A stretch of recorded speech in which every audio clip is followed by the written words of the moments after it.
Like in the war against terror, also in diplomacy, you must be careful and avoid falling in love with your own conceptions. For 20 years, the world has looked at our region, ignoring an inconvenient reality. Policymakers fell in love with conceptions, never questioning them, never doubting them. They always talked to the same journalists, think tanks, and politicians. You know, they forgot one group, the Israeli public. They profoundly misunderstood us. They couldn't understand why Israelis just don't get it. They couldn't understand why Israelis wouldn't want peace with all the blessings it would bestow on us. They promised they would guarantee our security if only we would concede our land. They promised they'd have our backs if only we did the right thing. Well, this is what they would have heard if they'd left their bubble. Rockets pierce through fluff. When a 30-year-old mother in Tel Aviv and her crying kids wake up at 3 in the morning, running to a building stairwell because a siren blares, warning of incoming rockets, there's no spin or promise that'll make her feel safe. The rockets striking Haifa, Tel Aviv, and Beersheba are the reasons that the Israeli public has moved so much to the right.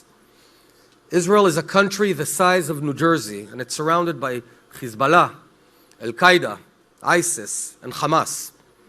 The heart of our country, Judea and Samaria, it's the one quiet region in the entire area. We're not about to give that up. But they also missed a second point. Let me be clear. Israelis will never divide Jerusalem. Jerusalem isn't just our capital, it's our heart. If anyone thinks he can sell what every Jew prayed for during 2,000 years, they're wrong. Since Oslo, whenever we conceded land, it immediately became a terror base. You know, we tried it in the 90s when we handed over parts of Judea and Samaria. We got the debut of suicide terror, that today we see it across the world. We tried it a second time, again, in year 2000. We offered Jerusalem and a Palestinian state. In response, the Palestinians started the second intifada, killing over 1,000 Israelis in cafes and on buses. But we tried it again, a third time, in 2005. We handed over Gaza to whom? To Abu Mazen, not to Hamas. Let's remind us all. We handed it over to Abu Mazen. We withdrew our soldiers. We uprooted 8,000 Israelis, and we retreated to the 1967 lines. We did everything by the book. The whole world requires us to get out, hand over to Fatah, get back to the 67 lines. We did it. And this time, we got a series of wars. Tens of thousands of missiles fired at Beersheba and Tel Aviv. Did the world applaud us?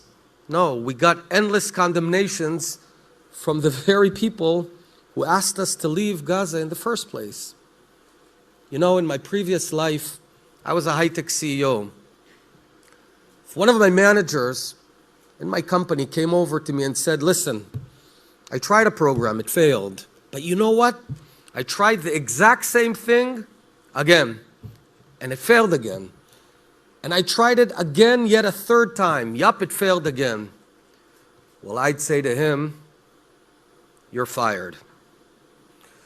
It's clear a second Palestinian state beyond the one in Gaza just isn't going to happen. That's a failed idea of yesterday, not the future. So what is our plan? What do we offer? Well, there's 3 major events that coincided to create the perfect opportunity.